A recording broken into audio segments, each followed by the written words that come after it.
AP deputy chief minister Pawan Kalyan గారికి సామాన్యుడి లేఖ.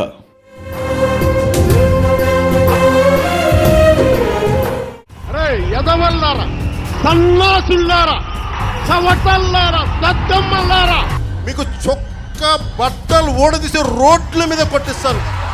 ఒక్కొక్క గుండాగాడి చెప్తున్నా, వంట చేతం మెడ పిసికి తొక్కి కింద నొక్కేస్తాం కొడకల్లారా. పవన్ కళ్యాణ్ గారికి ప్రశ్నించడానికే పుట్టాను, ప్రశ్నించడానికే జనసేన పార్టీ పెట్టాను, ఎవరినైనా ప్రజల తరపున నిలబడి ప్రశ్నిస్తాను. ఇది కొన్నేళ్లుగా మీరు మీ వెంట ఉన్న కార్యకర్తలు చెబుతున్న మాట. ప్రశ్నించడానికి పుట్టిన పార్టీ తననెవరైనా ప్రశ్నిస్తే మాత్రం సహించలేకపోతోంది, ఎదురుదాడి చేస్తోంది, ప్రశ్నించే వాళ్ళని పేటీఎం గాళ్ళని వెక్కిరిస్తోంది, ప్రచారం చేస్తోంది, కేసులు పెడుతోంది, బెదిరిస్తోంది. పవన్ కళ్యాణ్ గారు, అసలు మీకు జనసేన పార్టీకి జనం ఓటు ఎందుకు వేశారో తెలుసా? వైసీపీ జగన్మోహన్ రెడ్డి ఈ రాష్ట్రంలో రెడ్లకు ప్రతినిధి, టీడీపీ చంద్రబాబు నాయుడు ఈ రాష్ట్రంలో కమ్మవాళ్లకు ప్రతినిధి. రెండు ఆర్థికంగా బలమైన కులాలు, రెండు పార్టీల మధ్య ఈ రాష్ట్రం ఎన్నో దశాబ్దాలుగా నలిగిపోతోంది. వాళ్లను కాదని ఒక తృతీయ శక్తి పుట్టినప్పుడు ఆ మూడో శక్తిపై ఎంతో ఆకాంక్షలతో జనం ఓటేస్తారు. మీకు కూడా అందుకే జనం ఓటేశారు, మిమ్మల్ని డిప్యూటీ చీఫ్ మినిస్టర్ని చేశారు. కానీ దురదృష్టవశాత్తు మీరు మూలాలని మర్చిపోయారు. ఆంధ్రప్రదేశ్ని పీల్చి పిప్పి చేస్తున్న రెండు రాజకీయ వర్గాలతో పోరాటం చేయాల్సింది పోయి మీరు రెండిట్లో ఒక వర్గం చంకెక్కి మరో 15 ఏళ్లు ఆ చంక దిగనంటున్నారు. మీరు వాళ్ళిద్దరు లాంటి వాళ్ళు కాదని, మీరు భిన్నమని, విభిన్నమని జనం మిమ్మల్ని నమ్మారు. కానీ మీరు వాళ్ళలాంటి వాళ్లే. వాళ్ళందరికీ మించి మరో ప్రత్యామ్నాయం లేక వాళ్లలో ఎవరో ఒకరిని ఎన్నుకుంటూ వచ్చారు జనం. మీరు మీ పార్టీ జనసేన మరో ప్రత్యామ్నాయం అవుతారని అనుకున్నారు.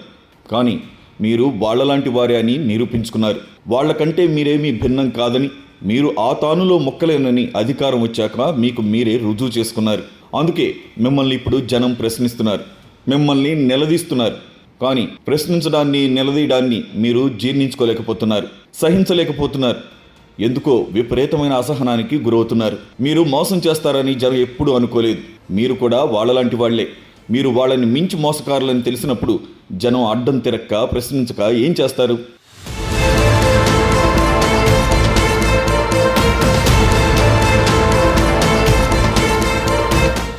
మీకు కోపం వస్తోంది, విపరీతమైన అసహనం వస్తోంది. మిమ్మల్ని ప్రశ్నిస్తే మీరు తట్టుకోలేరు.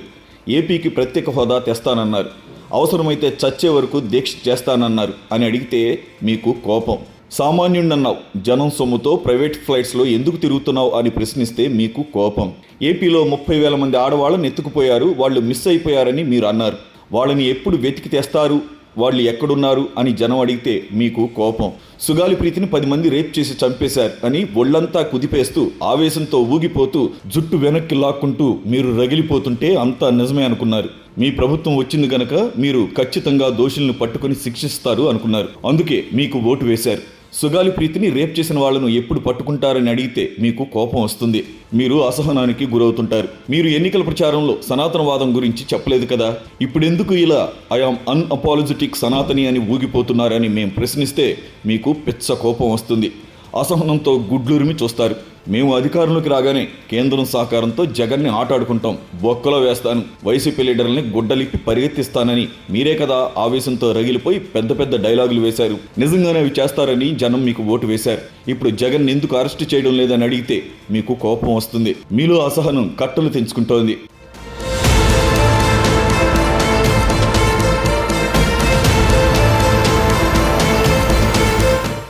నాలాంటి సామాన్యుడే కాదు, ప్రొఫెసర్ నాగేశ్వర్ లాంటి వాళ్ళు ప్రశ్నించినా కూడా మీరు సహించలేకపోతున్నారు. మీ బంట్రోతులు, మీ చుట్టూ ఉండే బట్రాజులు చెలరేగిపోతున్నారు. ప్రశ్నిస్తే అంతు చూస్తామంటున్నారు, కేసులు పెట్టి అరెస్ట్ చేస్తామంటున్నారు. తేడా ఏంటి పవన్ కళ్యాణ్ గారు? జగన్మోహన్ రెడ్డి పాలనకు మీ పాలనకు తేడా ఏంటి? అప్పుడు వాళ్ళు, ఇప్పుడు మీరు జనాన్ని బెదిరిస్తున్నారు. అధికారం ఇచ్చి చూడు ఎవడు ఎలాంటి వాడో అర్థమవుతుందని అబ్రహాం లింకన్ చెప్పిన మాటలు ఇప్పుడు గుర్తుకొస్తున్నాయి. ఇప్పుడు అర్థమవుతోంది. ప్రొఫెసర్ నాగేశ్వర్ని వైసీపీ పేటీఎం అని ఆ పార్టీ కండువా వేసి గ్రాఫిక్స్ చేసి జనసేన, టీడీపీ సోషల్ మీడియా వర్గాలు ట్రోలింగ్ చేశాయి, పైశాచిక ఆనందం పొందాయి. కానీ ప్రొఫెసర్ నాగేశ్వర్ అడిగిన ప్రశ్నకి ఇప్పటికీ మీ నుంచి, చంద్రబాబు నుంచి, లోకేష్ నుంచి కానీ, టీడీపీ జనసేన వర్గాల నుంచి కానీ సమాధానం రాలేదు. జగన్ అవినీతిపరుడని, అక్రమార్జనాపరుడని, 1000 కోట్లు తిన్నాడని మీరేగా ప్రచారం చేసింది. అలాంటి వాడిపై ఖచ్చితంగా కేసులు పెట్టాలి. ఆ అవినీతి కుంభకోణాలను వెలికి తీయాలి, జగన్ని జైల్లో పెట్టాలి. మీకు 164 సీట్లు ఇచ్చింది అందుకే.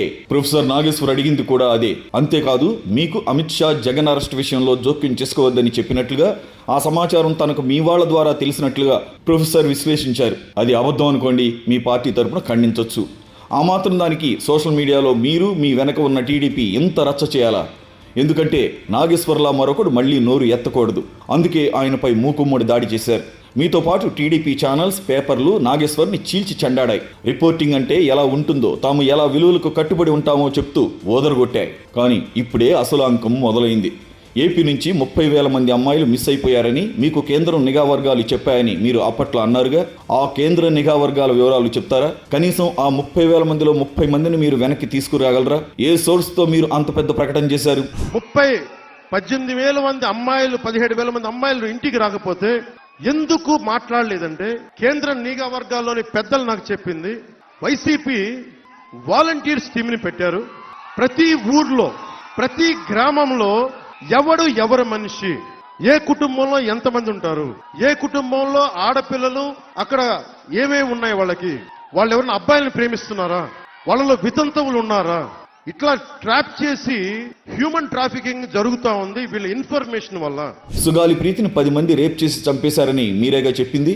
ఏ సోర్స్తో మీరు అంత పెద్ద స్టేట్మెంట్ ఇచ్చారు?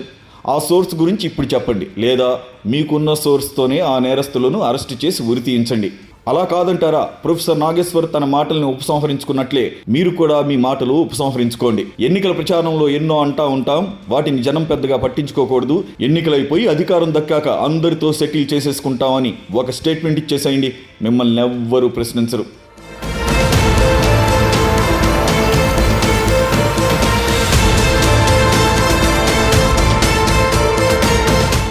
పవన్ గారు, ఫైనల్గా ఒకటి చెప్పండి.